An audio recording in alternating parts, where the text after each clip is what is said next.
حاضرین، حضور پاک علیہ الصلوۃ والسلام میدان عرفہ میں خاص طور پر جو دعائیں پڑھتے تھے، دو دعائیں میں آپ کو بتاؤں گا۔ حضور پاک صلی اللہ علیہ وسلم کثرت سے عرفہ کے دن یہ دعا پڑھتے تھے، لا الہ الا اللہ وحدہ لا شریک لہ لہ الملک ولہ الحمد وہو علی کل شیء قدیر، چہارم کلمہ۔ تو یہ کثرت سے حضور دعا فرماتے تھے اور یہ ذکر فرمایا کرتے تھے۔ اب اور ایک دعا ہے، سرکار دو عالم صلی اللہ علیہ وسلم نے ارشاد فرمایا، یہ آگے کے کلمات ہیں، جو ان کلمات کو عرفہ کی رات میں پڑھے 1000 مرتبہ۔ عرفہ کی رات کا مطلب 9ویں ذی الحجہ سے پہلے والی رات میں۔ 9 ذی الحجہ کل ہے تو آج کی رات مثال کے طور پر یاد رکھ لیجئے، جب ذی الحجہ کی تاریخ آئے گی یہ دعا پڑھ لینی چاہیے جو اللہ تعالیٰ کی تعریف ہے۔ 1000 مرتبہ عرفہ کی رات میں اگر کوئی یہ کلمات پڑھے، اللہ تبارک و تعالیٰ اس کو ساری نعمتیں عطا فرمائے گا، مگر اس میں 2 غلطیاں نہ ہو، وہ دعا پڑھنے والے میں 2 خطائیں کرنے والا نہ ہو۔ ایک کہ رشتہ داری کاٹنے والا نہ ہو، رشتہ داروں سے تعلقات توڑنے والا نہ ہو، اور دوسرا بڑے گناہ نہ کرنے والا ہو، گناہ کبیرہ نہ کرتا ہو، جھوٹ بولنا، دھوکہ دینا، چغل خوری کرنا، غیبت کرنا، نماز چھوڑنا، یہ بڑے گناہ ہیں۔ تو یہ گناہ نہ کرنے والا ہو اور رشتہ داری کاٹنے والا نہ ہو۔ 1000 بار اگر یہ دعا پڑھے گا، اللہ تعالیٰ اس کی ہر حاجت پوری فرما دے گا، سوائے یہ 2 کے۔ کیا ہے؟ ارشاد فرمایا، سبحان الذی فی السماء عرشہ، پاک ہے اللہ کی ذات، اس کا عرش آسمان کے اوپر ہے۔ سبحان الذی فی الارض موطئہ، پاک ہے اللہ کی ذات کہ اس کا قبضہ زمین پر ہے، اس کا عرش آسمان پر ہے مگر قبضہ زمین پر ہے۔ سبحان الذی فی البحر سبیلہ، پاک ہے اللہ کی ذات جس نے سمندر میں راستہ بنایا۔ پانی پر لوگ چلتے ہیں، کس نے تیرایا؟ وہی پروردگار ہے۔ آپ بولیں گے نہیں کشتی میں چلتے تو کشتی ڈوب بھی جاتی، کس نے ڈوبویا؟ اسی رب نے۔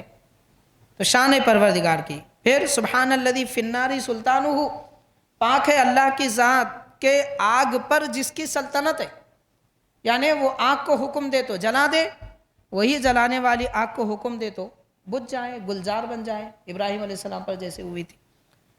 پھر سبحان الذی فی القبور قضاؤہ، پاک ہے اللہ کی ذات کہ قبروں میں اس کے فیصلے، یعنی مرنے کے بعد اللہ تعالیٰ لوگوں کے بارے میں فیصلہ فرماتا ہے۔ تعریف دیکھیے اللہ تعالیٰ کی کس انداز سے کر رہے ہیں، سبحان الذی فی الجنت رحمتہ، پاک ہے اللہ کی ذات کہ جنت میں اس کی رحمت ہے۔ اب یہاں سے سمجھنا، بعض لوگ ہم بولتے، میں اکثر یہ بات عرض کرتے تھا کہ اشعار میں پڑھتے ہم کو جنت کی کیا ضرورت، وہ فلاں یہ فلاں، جنت کی ضرورت نہیں ہے تو پھر کہاں جاتے؟ دوزخ میں جاتے۔ 2 ہی راستے ہیں، جنت ہے یا دوزخ، جنت نہیں ہونا تو دوزخ میں جانا۔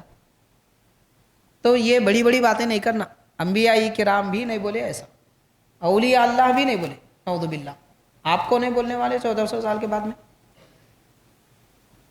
تو خیر، اللہ کی رحمت ملتی ہے تو جنت میں۔ پھر فرمایا سبحان الذی فی الہواء روحہ، اللہ کی ذات پاک ہے کہ ہواؤں میں، ہوا روح کیا ہوتی؟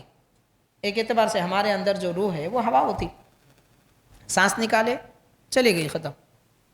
تو روح ہے نا، روح کا تعلق ہوا سے، ہوا کا تعلق روح سے، اس لیے اللہ تعالیٰ کی روح مبارک ہوا میں ہے، مطلب اللہ تعالیٰ کی قدرت سے ہوائیں چلتی ہے۔ تو اب آپ غور کریے، روح، ہواؤں میں اللہ کی روح ہے، یعنی اس کی قدرت ہے، روح کے ذریعے ہوا چلتی ہے، وہی ہوا سے ہم سانس لیتے ہیں تو ہماری سانس کیا بنی؟ روح خداوندی کا فیضان بنی۔ جو سانس ہم لے رہے ہیں روح الہی کا فیضان ہے۔ پھر دعا اس میں ہے، اللہ کے حبیب دعا فرما رہے ہیں، سبحان الذی رفع السماء، پاک ہے اللہ کی ذات جس نے آسمان کو بلند کیا۔ سبحان الذی وضع الارض، پاک ہے اللہ کی ذات جس نے زمین کو بچھا دیا۔ کیسے بچھی ہوئی ہے؟ نہ ادھر ہلتی نہ ادھر ہلتی، اس طرح اللہ تبارک و تعالیٰ نے زمین کو بچھا دیا۔ سبحان الذی لا منجا منہ الا الیہ، پاک ہے اللہ کی ذات کہ نجات اسی کے پاس ملتی ہے، اس کے سوا کسی کے پاس نہیں ملتی۔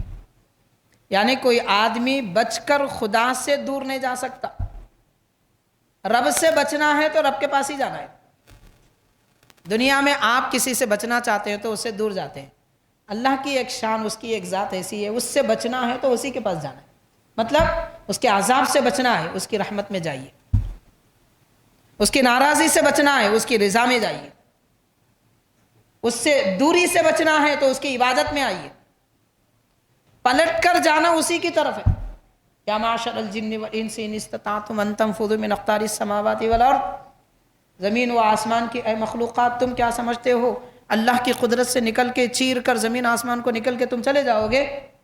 نہیں جا سکتے، اگر جاؤ تو بھی لا تنفذون الا بسلطان، آؤ گے اسی کی قدرت میں، رب کی قدرت سے نکلنا چاہو تو بھی اسی کی قدرت میں پیوست ہو جاؤ گے۔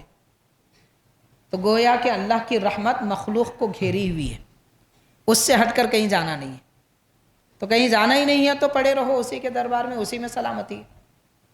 تو بہرحال حاضرین، یہ دعا ہے حضور پاک صلی اللہ علیہ وسلم عرفہ کے دن پڑھنے کا حکم فرمائے، عرفہ سے پہلے والی رات میں 1000 مرتبہ پڑھنے کا اس کا حکم ہے۔